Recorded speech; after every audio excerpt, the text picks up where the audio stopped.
제가 이제 그 7월 4일 날 설교하고 떠나서 더욱더 많은 교회 많은 분들이 모여서 이제 예배를 드리겠다 이런 기대를 가졌었는데 이 갑작스럽게 델타 변이가 같이 시작되면서 많은 숫자가 늘어졌습니다. 하나님, 저희들이 모여서 예배 드리기를 원하는데 이처럼 비대면 예배로 자꾸만 나아가게 되는 것 너무나 안타깝습니다. 이런 마음으로 기도를 드렸죠. 그러면서 이제 제 머리에 스치는 게 이런 생각이 들었습니다. 우리가 예레미야서에 보게 되면은 이스라엘 백성들이 바벨론 포로로 1차로 끌려갔을 때 이제 예언자들 중에는 2년 안에 우리가 돌아온다, 2년 안에 포로로 끌려갔던 분들이 돌아온다, 이렇게 예언한 분들도 있었습니다. 그러나 예레미야는 아니다, 우리가 가서 70년을 거기 가서 포로 생활을 해야 된다. 그때 백성들은 2년 안에 돌아온다는 사람의 말을 들었지 70년 있다가 돌아온다고 말하는 예레미야를 미워했습니다. 그래서 때려서 웅덩이에 던지기도 했죠. 그런데 만약에 2년 만에 이스라엘 백성들이 바벨론 포로에서 돌아왔다면은 저들이 과연 저들의 문제점인 우상 숭배와 하나님 대신 강대국을 의지하는 것, 또 율법을 떠나 산 것, 이런 것들을 다 고쳤을까? 굉장히 의심스럽습니다. 그러나 70년 동안 바벨론 가서 포로 생활하면서 저들은 정말로 우상을 버렸고, 그리고 하나님만을 의지하는 백성이 되었고, 나아가서 율법을 지키는 자들이 된 것을 알 수 있습니다. 하나님 왜 우리에게 같이 이 비대면 예배가 계속되게 합니까? 라고 하나님께 항변도 해보지만 동시에 우리가 코로나 바이러스 이 어려운 시대에 얼마만큼 간절하게 하나님, 우리의 잘못을 회개하고 이 코로나 바이러스가 우리 가운데서 떠날 수 있도록 얼마나 간절하게 우리가 기도했는가, 그러한 일도 이제 반성을 하게 됩니다. 하나님께서 저희들에게 여러 가지로 훈련시켜 주시는 것으로 저는 생각합니다. 이 어려운 때일수록에 정말로 저희들은 살아있는 물고기가 돼서 이 세상의 물에 휩쓸려가는 자들이 되지 않고 살아서 이 세상의 풍습을 거스리면서 우리 주님을 바라보며 올라가는 살아있는 이러한 우리 물고기가 되어야 될 줄로 믿습니다. 오늘 이제 제가 설교하려고 하는 것은 하나님의 임재인데 정말 어느 때보다도 어떤 상황 속에서도 이같이 하나님이 우리와 함께 계시다라고 하는 하나님의 임재가 참으로 필요하다, 이렇게 생각합니다. 우리가 창세기 3장에 보면 안타깝게도 아담과 이브가 죄를 범합니다. 하나님께서 먹지 말라고 한 동산 중앙에 있는 실과를 먹게 되죠. 그 결과는 우리가 알다시피 첫째는 관계 단절이 이루어집니다. 하나님과 인간 사이의 관계가 단절되고 또 인간과 인간 사이, 인간과 자연 사이의 관계가 단절이 되죠. 두 번째로 내려진 하나님의 심판은 에덴 동산에서 쫓겨나는 것입니다. 그리고 세 번째로는 죄로 말미암아 사망, 죽음이 우리 인간에게 찾아왔습니다. 특별히 에덴 동산에서 쫓겨나는 것, 그것을 생각해 보면은 왜 하나님께서 에덴 동산을 만드셨을까? 우리가 에덴 동산 하면 하나님께서 아담과 이브와 함께 거니셨다, 이렇게 말씀했습니다.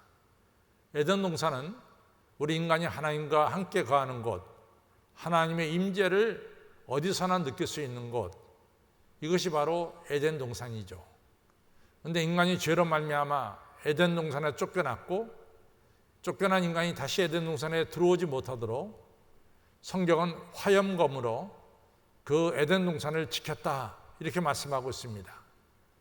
불이 솟는 이 칼로 인간이 에덴 동산에 들어오지 못하도록 막으셨다라는 사실이죠. 에덴 동산에서 쫓겨났다는 얘기는 다른 말로 말하면 하나님의 임재를 느낄 수 없는 자리로 인간이 떨어졌다라고 하는 말과 동일한 말일 것입니다. 이처럼 우리가 하나님의 임재가 꼭 필요한데 하나님의 임재를 느낄 수 없다면 그것은 정말 안타까운 사실입니다. 그런데 우리가 성경을 보면 희망들이 솟고 있어요. 어떠한 희망들이 솟냐면은 하나님께서 430년 동안 애굽에서 노예 생활하던 이스라엘 백성들을 출애굽시키면서 출애굽기 19장쯤 돼서 보면은 이제 이스라엘 백성들을 신의 광야로 인도합니다. 근데 신의 광야, 신의 산에서 하나님의 임재가 나타나죠. 그래서 이스라엘 백성들이 하나님의 임재를 신의 산에서 이제 보게 되는 겁니다.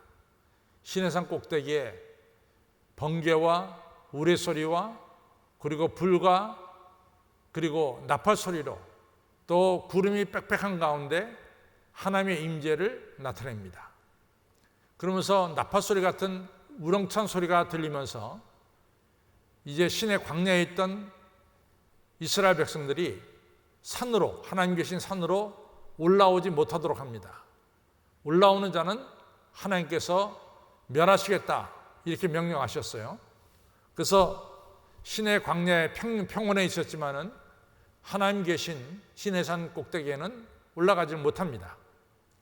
근데 유일하게 한 사람을 예외시켰는데 그것이 바로 모세입니다. 모세는 하나님 계신 신의 산에 올라가죠. 그래서 모세는 가깝게 하나님의 임재를 느낍니다. 근데 모세는 거기에 만족하지 못했어요. 그래서 우리가 출애굽기 33장에 보면 모세가 하나님께 요청합니다. 하나님, 제가 하나님의 영광을 보고 싶습니다. 얼굴을 보고 싶습니다. 하나님의 임재는 느끼지만은 더 확실하게 제가 하나님의 얼굴을 뵙고 싶습니다. 그때 하나님 말씀하시기를 모세야, 내 얼굴을 보고 살 자가 없다. 너는 내 얼굴을 보지 못하고 내 등을 보게 될 것이다. 그래서 모세는 하나님의 등을 보는 이러한 축복을 받게 됩니다. 모세의 마음속에는 아주 중요한 게 있는데 그것은 하나님의 임재입니다. 내가 늘 하나님의 임재를 체험하면서 살아야 되겠다라고 하는 사실이에요. 그래서 우리가 알다시피 출애굽기 32장에서 이스라엘 백성들이 이같이 금으로 말미암아 금송아지를 만들었죠. 그래서 거기 앞에 절을 했습니다. 이때 하나님께서 이 하나님 백성이 우상에게 절하는 걸 보고 내가 이 백성들을 다 진멸시켜 버리겠다 이렇게 말씀했죠. 그때 모세가 간절하게 중보기도 하죠. 하나님, 이 백성을 이 광야에서 죽여버리면은 애굽 사람들이 뭐라고 말하겠습니까? 하나님께서 하나님 백성을 끌어내서 광야에서 죽였다 이렇게 말하지 않겠습니까? 그러니 이 백성을 살려주십시오. 그때 하나님께서 모세의 기도를 들어주시고 백성을 진멸하지 않고 살려주십니다. 그러나 하나님께서 이런 말씀하세요. 모세야, 들어라. 내가 너희 조상과 약속한 대로, 아브라함과 이삭과 야곱에게 약속한 대로 이 백성들을 젖과 꿀이 흐르는 땅, 가나안 땅에 이르게 하겠다. 내가 그 약속을 지키겠다. 그러나 내가 너희들과 동행하지는 않겠다. 너희들과 동행하지는 않겠다. 왜냐하면 가나안 땅을 가는 도중에 또다시 너희들이 죄를 지면은 내가 그때는 너희들을 다 진멸시킬 것이다. 내가 그것을 막기 위해서도, 내가 그런 일을 안 하기 위해서도 내가 너희들과 동행하지는 않겠다.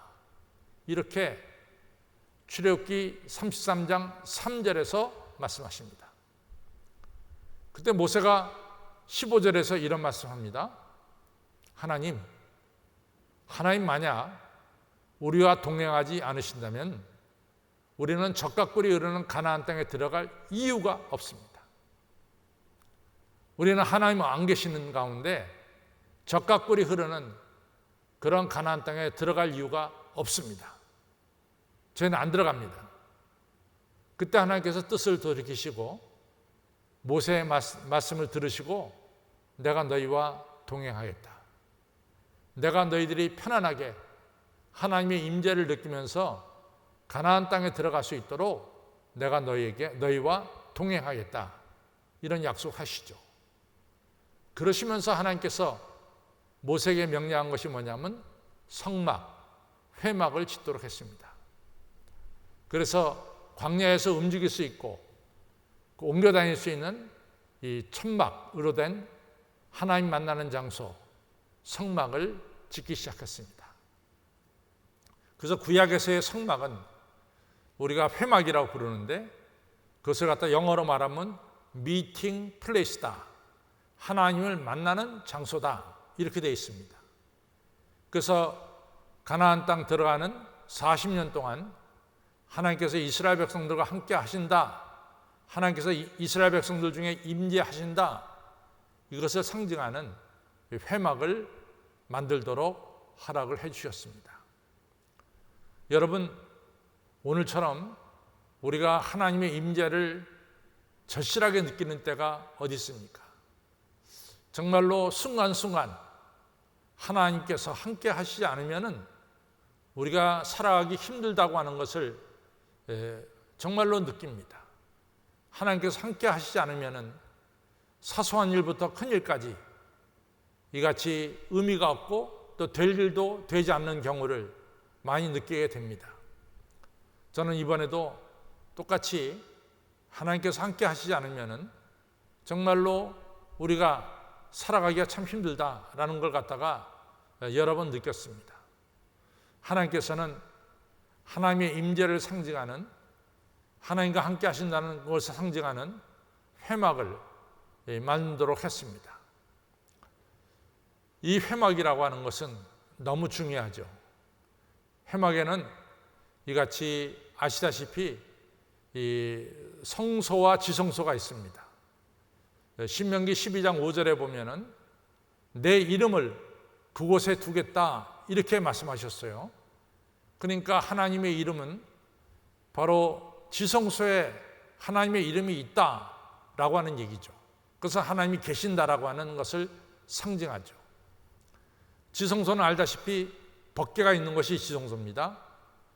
하나님의 이름이 있는 것이 지성소입니다. 지성소와 다른 성소는 확실히 구분됐죠. 지성소와 성소 사이에는 큰 휘장이 쳐져서 아무나 들어갈 수가 없습니다. 지성소는 1년에 한 번 이 대속죄일에 이 대제사장만이 지성소에 들어가죠. 1년에 딱 한 번입니다. 그런데 그 들어가기 전에 대제사장이 먼저 자기 죄를 사하는 희생제사를 드려야 돼요. 피를 뿌려서 희생제사를 드려야 됩니다. 그러니까 대제사장이 자기가 깨끗해진 다음에 그 다음에 짐승의 피를 가져가서 백성들의 죄를 사하는 피를 뿌리는 예식을 지성소 안에서 행하게 되죠. 그리고 대제사장은 나와야 됩니다. 백성들은 하나님의 이름이 있는 곳 지성소에 들어갈 수가 없습니다. 다른 제사장도 들어갈 수가 없습니다.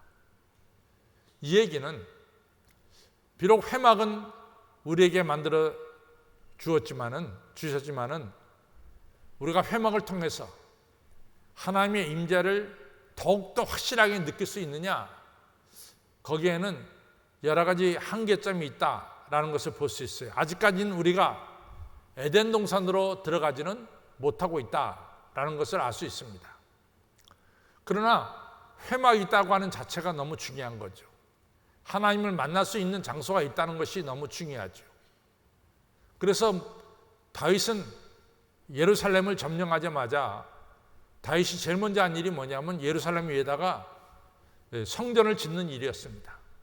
그런데 우리가 알다시피 하나님이 다윗이 성전을 짓는 것은 허락지 않았어요. 네 자손이 지으리라. 그래서 다윗이 죽고 나서 솔로몬이 주전 961년에 왕으로 등극하는데 왕으로 등극하고 나서 4년 뒤에 957년부터 7년에 걸쳐서 예루살렘 성전을 짓게 됩니다. 그 성전을 짓는 것은 바로 하나님의 임재를 느끼기 위해서 성전을 짓는 거죠. 정성을 다해서 성전을 짓습니다. 그런데 우리가 알다시피 그 성전이 그렇게 아름다운 성전인데 주전 587년에 바벨론에 의해서 무너집니다. 이스라엘 사람들은 성전이 무너지리라 생각은 못했지만은 하나님은 우상 숭배하고 그리고 강대국 의지하고 계속해서 하나님의 율법을 무시하는 이스라엘 백성들에게 심판을 내리십니다. 그것이 예루살렘 함락이고 두 번째가 성전이 파괴되는 것입니다. 이렇게 해서 성전이 파괴됐어요. 바벨론 포로로 끌려갔다가 70년 동안 생활하는 동안에 우리는 바벨론 포로 시대에 예언했던 예언자 에스겔을 잘 압니다. 근데 예언자 에스겔은 에스겔 37장에 죽은 자가 살아나는 기적을 보여주죠. 다시 말해서 무너진 성전이 회복되는 것을 갖다가 보여줍니다. 또 에스겔서 47장에 보면은 성전에서 샘물이 솟아나서 모든 죽었던 생물을 살리는 것을 보여줍니다. 이 두 가지 사실은 포로 생활이 끝나고 예루살렘에 돌아갔을 때 성전을 다시 지을 것이라고 하는 중요한 메시지를 주는 것입니다. 그래서 실제로 이스라엘 백성들이 주전 539년에 바벨론 포로를 끝내고 돌아오고 그 다음에 2차로 돌아왔을 때 스룹바벨, 예수와 학계 예언자 이렇게 어울려져서 두 번째 성전을 짓습니다. 두 번째 성전은 520년에 시작해서 515년까지 5년에 걸쳐서 짓습니다. 그 515년에 두 번째 성전이 완공이 됩니다. 그런데 첫 번째 솔로몬이 지은 성전과 두 번째 지은 성전은 그 모든 화려함에 있어서 차이가 많이 났어요.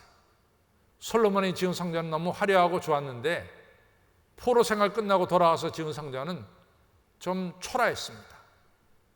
그러나 하나님은 내가 그전 영광, 그전보다 이번에 영광이 더 크리라는 것처럼 하나님은 두 번째 지은 성전에 하나님의 이름을 두셨습니다. 근데 우리가 아는 대로 이 두 번째 지은 성전이 주후 70년, AD 70년에 로마 장군 티투스에 의해서 돌 하나도 돌에 남기지 않고 무너져 버리고 맙니다. 하나님의 임재를 상징하는 성전이 587년에 바벨론에서 무너졌고 두 번째는 로마 장군에 의해서 두 번째 무너집니다. 너무 안타깝죠. 그런데 그런 가운데 중요한 사실이 하나 생겨났어요. 그것은 뭐냐면 요한복음 1장 14절에 보면 예수님의 탄생입니다. 말씀이 육신이 되어 우리 가운데 거하심에 아버지의 독생자의 영광이다. 하나님의 영광이다. 이렇게 말씀하고 계세요. 비록 눈에 보이는 건물은 없다 할지라도 바로 예수님을 통해서 하나님의 영광을 보고 하나님의 임재를 우리가 체험할 수 있다라고 하는 사실입니다. 우리가 한 대로 요한복음 2장은 예수님께서 이 예루살렘 성전에 올라가서 성전에 장사하는 사람들 청소합니다. 그때 예수님이 굉장히 충격적인 말을 해요. 그 말씀 뭐냐면 내가 이 성전을 헐리라. 그리고 내가 3일 만에 다시 세우리라. 이 말씀 하십니다. 그랬더니 듣고 있었던 유대인들이 이게 말이 되냐. 우리가 성전을 46년에 걸쳐서 리모델링을 했는데 성전을 46년에 걸쳐서 이같이 리모델링을 했는데 그걸 갖다가 3일 만에 헐어버리고 3일 만에 다시죠. 이게 말이 되느냐. 이러면서 다 의아하게 생각을 했어요. 그런데 우리가 아는 대로 예수님의 제자들도 그 말을 듣고 굉장히 의아하게 생각했는데 예수님께서 십자가에 달려 죽으시고 죽은 자 가운데 3일 만에 다시 살아나셔서 영광의 몸으로 제자들에게 나타났었을 때 그때 제자들이 깨닫죠. 그때 예수님 말씀이 예수님 자신의 몸을 두고 하신 것이구나. 예수님의 자신의 몸을 두고 하신 거구나. 예수님의 자신의 몸이 바로 성전임을 우리에게 보여주는 것이구나. 예수님의 부활하신 몸을 볼 때 우리가 예수님의 통해서 하나님의 임재를 우리가 체험하게 되는구나. 이렇게 중요한 것을 고백하게 됩니다. 그리고 더 중요한 사실은 오늘의 우리의 교회, 여러분과 제가 지금 앉아서 예배드리고 하나님께 영광 돌리는 이 교회는 바로 예수님께서 부활하신 뒤에, 성령의 역사가 임한 뒤에 바로 그때 교회가 세워지게 되는 것이죠. 그래서 오늘 우리의 교회는 예수님께서 십자가에 흘리신 보혈로 세워졌고, 부활하신 예수님이 머리가 되신 교회가 바로 오늘 우리의 교회입니다. 그래서 오늘 우리가 이 나그네 인생을 살면서 하나님의 임재를 느끼는 곳이 바로 어디냐? 바로 예수님의 피값으로 세워졌고 부활하신 예수님께서 주인 되신 오늘 우리의 교회, 이 성전 예배가 우리가 하나님의 임재를 체험하는 중요한 장소가 됨을 우리가 알 수 있습니다. 실제로 여러분과 제가 이 세상에서 방황할 때도 있고 열심히 살 때도 있다가 성전에 들어오면은 성전 예배를 통해서 우리는 하나님의 살아계심과 임재를 체험하게 되는 거죠. 저는 이번에 미국에 갔을 때 느낀 것은, 지금 오늘 유 장로님 말씀은 하루에 11만 명이 지금 확진자가 된다 그러는데, 제가 있을 때는 미국에서 확진자가 하루에 3만 4천 명이 생겼어요. 그런데 3만 4천 명의 94%가 백신을 맞지 않았습니다. 백신을 맞고도 확진자가 된 것은 6%에 불과합니다. 미국은 지금 모든 것이 다 열려 있죠. 공항도 복잡합니다. 식당도 줄을 서서 기다려서 식당에 들어갑니다. 복잡합니다. 교회는 완전히 대면 예배로 활짝 열렸습니다.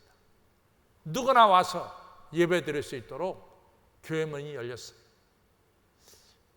저는 하루에 3만 4천 명이 확진자가 생겨도 교회 문을 여는 이런 것을 보면서 우리가 교회에서 대면 예배를 드린다는 것이 얼마나 중요한가 하는 것을 갖다가 다시 한번 느끼게 됩니다.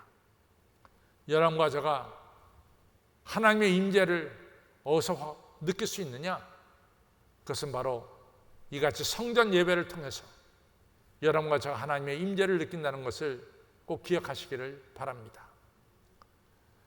두 번째로는 모세의 생애가 120세 생인데 모세가 어디서 하나님의 임재를 처음으로 체험했는가? 출애굽기 3장입니다. 모세가 자기 장인 이드로의 양떼를 치다가 떨기나무에 불이 붙었는데 꺼지지 않아서 가까이 가보니까 거기에 하나님의 음성이 들렸던 거예요. 모세가 하나님의 임재를 느낀 것은 바로 불을 통해서 느꼈습니다. 요한복음 3장에 니고데모가 밤에 예수님을 찾아왔어요. 예수님, 어떻게 하면 하나님 나라를 볼 수 있습니까? 예수님 분명히 말씀해요. 네가 불과 fire, 불과 홀리 스피리트, 성령으로 거듭나지 아니하면은 네가 하나님 나라를 볼 수 없다. 하나님의 영광을 볼 수 없다. 다시 말해서 우리는 하나님의 임재를 어떻게 볼 수 있느냐? 성령의 불을 통해서 하나님의 임재를 볼 수가 있다는 얘기입니다. 그래서 우리가 고린도후서 3장 18절에 보면 우리가 수건을 벗은 얼굴로 거울을 보는 것 같이 우리가 주의 형상을 보니 우리가 영광에서 영광으로 나아가는 간도다. 근데 이렇게 일이 이루어지는 것은 다 주의 영으로 말미암느니라. 성령을 통해서 우리가 하나님의 영광을 보게 된다는 사실입니다. 고린도후서 4장 6절에서 똑같은 얘기를 했어요. 빛이 있으라 하신 우리 하나님께서 예수님의 얼굴에 하나님의 영광의 빛을 비춰주셨느니라. 다시 말해서 여러분과 저는 하나님의 영광을 바로 예수님을 통해서 우리가 보게 되고, 또 예수님을 통해서 보게 된다는 것은 성령의 역사로 말미암아 우리가 예수님을 보게 될 때 거기에 하나님의 영광이 있음을 우리가 체험하게 된다 이거죠. 우리가 살면서 참 중요한 것은 이 사탄 마귀는 여러분과 제가 오라고 하지 않아도 옵니다. 우리를 시험합니다. 사탄 마귀는 여러분과 저를 정말로 이 산길자를 두루 찾아다니는 굶주린 사자처럼 시시때때로 여러분과 저를 시험해서 사탄과 악마는 우리를 무너뜨리려고 하고 있습니다. 그러나 성령은 우리가 사모하지 않으면 성령을 받을 수가 없어요. 사탄 마귀는 우리가 오라고 하지 않아도 오지만은 성령님은 우리가 사모하지 않으면 못 받는 거예요. 우리가 성령을 통해서 예수님의 영광을 보고 예수님의 영광을 통해서 하나님의 임재를 체험합니다. 그런데 이것은 바로 성령님의 역사예요. 성령님은 여러분과 저가 간절하게 사모하고 우리가 사모하고 기도하면서 성령을 구할 때 우리 예수님의 영광을 보게 되고 하나님의 임재를 체험하게 됩니다. 두 번째로 우리가 언제 성령을 체험하느냐? 이같이 말씀을 들을 때예요. 성령은 말씀을 들을 때, 이같이 우리가 하나님 말씀을 들을 때 성령이 임하는 것이죠. 그래서 사도행전 2장에 보면은 오순절에 이스라엘 백성들이 오순절 지키려고 예루살렘에 모였는데 그때 베드로가 설교할 때 불의 혀같이 갈라지는 성령님의 역사, 바람 같은 성령님의 역사가 임했습니다. 그래서 모여든 사람들이 하나님의 영광, 하나님의 임재를 체험하고 어찌할까 하며 회개하는 역사가 일어났습니다. 성령의 역사는 바로 말씀을 들을 때 임하게 되는 것이죠. 한 달 됐습니다. 교회 성장 연구소라고 하는 이 기관을 순복음교회가 지원하는 기관인데 매달 교회 성장 연구소에서 책을 만들어내요. 월마다 만들어내죠. 근데 6월인가 7월에 저를 갖다가 이같이 중심으로 내려고 이같이 인터뷰하러 왔습니다. 근데 이제 다른 데서 되게 인터뷰하면 그런 질문을 전혀 안 하는데 이 교회 성장 연구소에서 온 사람이 저하고 인터뷰를 시작하기 전에 제일 먼저 저한테 질문한 게 뭐냐면은 목사님은 언제 성령 체험을 하셨습니까? 이렇게 물어보는 거예요. 목사님은 언제 성령 체험을 하셨습니까? 근데 사실은 저는 모태신앙이잖아요. 근데 그렇게 질문하는 것은 보통 이 순복음 계통의 교회들의 이런 책을 만드는 데서는 아마 그런 질문 하는 것 같아요. 저도 별로 그런 질문 받아본 적이 없지만은 질문하니까 제가 대답을 할 수밖에 없어요. 대답을 합니다. 제가 초등학교 4학년 때입니다. 저희 어머님이 저를 데리고 그 구세군 도남 영문이라고 있어요. 구세군 교회인데 도남동에는 영문이 구세군 교회죠. 그 영문이라고 그러는데 거기 저녁 집회를 데리고 갔어요. 그날 이제 초등학교 4학년짜리가 예배당에 앉아서 어머니 옆에서 예배를 드리는데 그 구세군 목사님을 사관이라고 그러죠. 사관. 이 목사님께서 강단에서 설교하실 때 뒤에 십자가가 달렸습니다. 근데 그 말씀을 들을 때 제가 이상한 체험을 하는데 그 체험이 뭐냐면 십자가에 예수님이 달린 거예요. 나무 십자가가 아니라 나무 십자가에 예수님이 달리신 거예요. 예수님의 두 손에 못자국이 박혔고 발에 못자국이 박혔고 머리에는 가시관이 쓰신 것이 보여지는 거예요. 예수님의 이마에 피가 주룩주룩 흘러내립니다. 예수님의 눈을 가리고 피로 말미암아 손에도 피가 흘려서 뚝뚝 떨어집니다. 제 눈에 그게 보이는 거예요. 그러면서 저렇게 예수님께서 피를 흘리신 것은 바로 내 죄 때문에 내 죄를 사하시려고 예수님이 저렇게 고난을 받으시는구나 하는 것이 제가 느껴졌어요.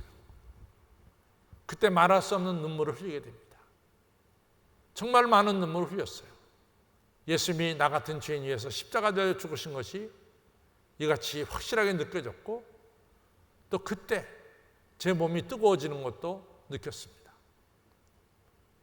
저는 그것이 제가 성령 체험을 한 귀중한 순간이라고 저는 믿고 있습니다. 근데 제가 그런 같은 성령 체험을 하게 된 그 시간은 바로 뭐냐? 바로 구세건 사관이신 목사님께서 말씀을 증거할 때 제가 말씀을 들으면서 그 체험을 하게 된 거죠. 그렇습니다. 오늘 저는 그래도 19명까지는 모일 줄 알았어요. 근데 11명도 안 되게 모였는데, 여러분들 이 말씀을 듣는 순간이 너무 중요한 거예요. 지금 텔레비를 통해서, 휴대폰을 통해서 2부 예배에 참여하고 있는 여러 성도님들, 여러분들이 지금 이 시간 말씀을 듣는 이 시간이 바로 성령 받는 시간이고 성령 체험하는 시간입니다. 성령은 우리가 말씀을 들을 때 임하게 되고, 성령을 통해서 우리는 예수님을 보게 되고 예수님의 영광을 보게 되고, 하나님의 임재를 우리는 성령을 통해서 말씀을 들을 때 체험하게 되는 것이죠. 이 말씀을 듣는 시간이 그렇게 중요한 거예요. 우리가 잘 알다시피 기독교 2000년 역사 속에서 기독교를 기둥을 세운 사람을 2명을 대라. 사도 바울이고 우리가 어거스틴이죠. 어거스틴이 이 젊었을 때 얼마나 이 잘못된 길로 빠졌어요. 만이교에 빠졌고 사생활을 낳고 이같이 방탕의 길을 빠졌던 어거스틴이었는데, 어거스틴이 이태리 북부에 있는 밀라노에 들리게 됐어요. 밀라노 공원을 지나가는데 교회학교 아이들이 공원에서 찬송가를 부르는 겁니다. 로마서 13장에 나오는 거죠. 밤은 깊고 이같이 낮은 가까웠으니 어둠의 일을 벗어버리고 빛의 갑옷을 입자. 로마서 13장에 나오는 말씀이죠. 근데 이게 간단한 말씀인데 이 말씀이 어거스틴의 마음을 두들긴 거예요. 어둠의 일을 벗어 빛의 갑옷을 입어야 된다. 모든 세상적인 정욕을 버려야 된다. 이 말씀이 들어온 거예요. 어거스틴 그때 깨어집니다. 회개합니다. 그리고 돌아섭니다. 만이교에서 떠나서 기독교로 돌아오게 됩니다. 어거스틴은 기독교 역사에 남는 위대한 인물이 된 거죠. 그를 변화시킨 것은 바로 하나님 말씀이었어요. 어린아이들이 부르는 하나님의 이 말씀이었습니다. 오늘 이 말씀을 듣는다는 것은 너무 어마어마하게 중요한 겁니다. 저는 오늘 이 시간 온라인으로 예배를 드리는 여러분들도 말씀을 통해서 성령의 임재하심을 체험하고 예수님을 만나고 하나님의 영광을 보시고 하나님의 임재를 꼭 느끼시기를 바랍니다. 인생 사는 동안 하나님이 함께 하신다는 것처럼 축복된 일이 없어요. 우리가 성전에서 예배 드릴 때 우리가 하나님의 임재를 체험하게 되고, 우리가 말씀을 들을 때, 기도할 때 성령이 임해서 하나님의 영광을 체험하게 됩니다. 세 번째로, 언제 우리가 하나님의 임재를 체험하느냐? 그것은 두말할 것도 없이 우리가 하나님의 일을 감당할 때입니다. 하나님의 사역을 감당할 때입니다. 오늘 솔리스트가 잘 노래 불렀어요. 오늘 제 설교하고 맞습니다. 1달란트를 땅에 숨겨둘 때는 하나님의 임재를 체험할 수가 없어요. 그러나 숨겨둔 달란트를 꺼내서 하나님의 일을 행할 때 기적같이 2달란트가 다시 2달란트가 되고 5달란트가 다시 5달란트 벌어서 10달란트가 되는 기적을 체험할 수 있습니다. 트리치라고 하는 선교사인데, 이 선교사께서 이 아프리카 케냐 나이로비에서 선교를 하게 됐어요. 이 선교사가 나이로비를 선교하는데, 여러분 아프리카 가보면요 정말로 안타까운 사실이 뭐냐면 하수도가 없어요. 하수도가 있어도 하수도의 뚜껑을 닫아놓은 곳이 없어요. 그냥 꾸정물들, 버려진 모든 물들이 이 고를 파는 데를 통해서 흘러가고 있습니다. 하수도가 없어요. 그러니 아프리카 분들이 이런 병, 말라리아 병이 이런 병에 걸릴 수밖에 없는 거예요. 너무 환경이 이같이 한심하니까. 이 트리트라는 선교사, 제레미 트리트라는 선교사가 이 하수구를 따라서 밑으로 내려갑니다. 근데 더 한심한 것은 나무로 된 집들이 줄줄이 서 있는데 거기 있는 아이들이 그 구정물에서 노는 거예요. 그 구정물에서. 거기서 모욕도 하고 거기서 애들끼리 물장난도 치고. 그러니 트리트 선교사 마음속에는 야, 이런 데서 어떻게 애들이 살아가느냐 말이에요. 정말로 여러분들 이 하수가 없어요. 그것이 케냐만 그런 것이 아니라 아프리카 대부분의 나라가 그래요. 그러니까 유럽 사람들이 점령하고 나서 하수구를 안 만들어 놨어요. 그냥 오물을 바깥에 버리기만 만들었어요. 그러니까 너무 끔찍한데 내려가다 보니까 판잣집이 있는데 그 쭉 판잣집이 계속되는데 그 판잣집 한 판잣집에서 막 찬송 소리가 나오는 거예요. 들어가 보니까 선교사께서 예배인도 하시는데 그 70여 명이 모였는데 막 찬송하면서 울고 기뻐하고 찬송하고 그 스와일러죠. 그날 말 스와일 말이라고 그러죠. 자기네들 말로 찬송하고 그때 트리트 선교사는 깨달았습니다. 바로 여기가 천국이다. 여기가 하나님이 계신 곳이다. 나는 이 구정물 나는 곳에서 너무 인간 생활이 열악한 곳에서 안타깝게 생각했지만 아니 이 구정물 나는 데서 선교사가 선교하고 복음을 전하고 그 찬송하고 같이 70여 명이 부를 때 눈물을 흘리고 찬양하는데 이것이 바로 하나님의 계신 하나님의 임재가 나타나는 곳이다. 그것을 다시 한번 깨달았습니다. 그래서 그는 말하기를 내가 어떤 장소에서든지 하나님의 사역을 감당할 때 거기에 하나님의 임재를 체험할 수 있다. 여러분들 여러분 아이러니컬하게도요. 정말 선교지가 어디냐? 우리는 아프리카 또 다른 나라라고 생각하지만은 오히려 요즘의 선교지는 유럽이에요. 유럽의 교회가 텅텅 비어가고 있어요. 유럽의 교회에 젊은이들이 교회를 찾지 않습니다. 프랑스 셰퍼라고 하는 선교사가 너무 안타까운 거예요. 유럽의 젊은이들이 교회를 떠나는 것이. 근데 유럽의 젊은이들이 다 나름대로 문제가 있어요. 마약 중독자도 생기고 여러 가지 일들로 말미암아 방황하는 자들도 생기고 그래서 알프스 산맥 한 군데다가 거처할 집을 마련해 놓고 젊은이들이 누구든지 와서 이 거처할 곳에서 지내다 가라 그랬어요. 그냥 술 처먹고 오는 애들, 마약 들여서 오는 애들, 걔네들을 만져주고 그러면서 하나님 말씀 들려주고 그리고 또 더럽게 하고 또 떠납니다. 셰퍼 선교사는 몇 년 동안 해봤는데 너무나 성과가 없고 이같이 물질만 많이 쓰는 것 같고 이런 생각도 들었어요. 근데 그게 아니었어요. 거기 다녀왔던 젊은이들이 이같이 새 사람이 되고 자기 나라 가서 교회 다니고 다시 하나님 만나는 역사가 일어났어요. 셰퍼 선교사 말씀하기를 바로 아무것도 아닌 것 같지만은 내가 하나님의 일을 섬길 때 바로 거기 하나님의 역사가 나타나는 것을 자기가 체험했다라고 말하고 있습니다. 여러분, 우리 장로님들 계세요. 장로님들이 교회를 섬길 때, 또 우리 순장님들께서 순원들을 섬길 때, 또 이런저런 일로 교회를 섬길 때 힘들죠. 사역을 감당할 때 쉽지 않죠. 근데 거기서 우리는 하나님의 임재를 체험하게 되는 것입니다. 우리가 사역을 감당하는 것처럼 중요한 게 없어요. 거기서 하나님의 임재를 우리가 체험하기 때문에 그렇습니다.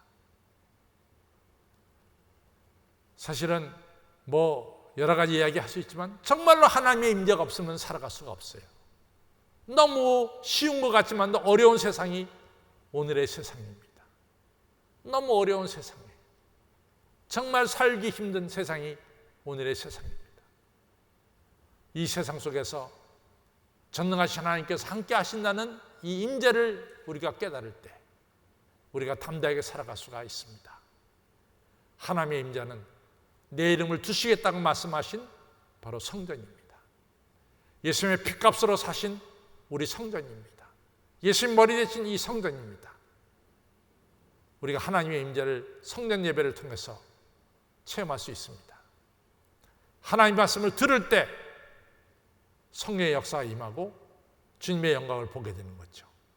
기도할 때 성령이 임하고 하나님의 영광을 보게 되는 거죠. 우리가 맡겨진 사역을 감당할 때 하나님의 역사가 우리에게 나타나고 하나님의 임재를 체험하게 될 줄로 믿습니다. 어려울 때 텔레비 보신 성도님들, 휴대폰으로 예배드리신 성도님들, 성전 예배를 신령과 진정으로 들으시고 기도하시고 말씀을 들으면서 하나님의 임재를 체험하시고 사역을 감당하면서 하나님의 임재를 체험하는 우리 모두가 되기를 주님의 이름으로 축원합니다. 우리 다 같이 일어나서 찬송가 부르겠습니다. 493장 부릅니다.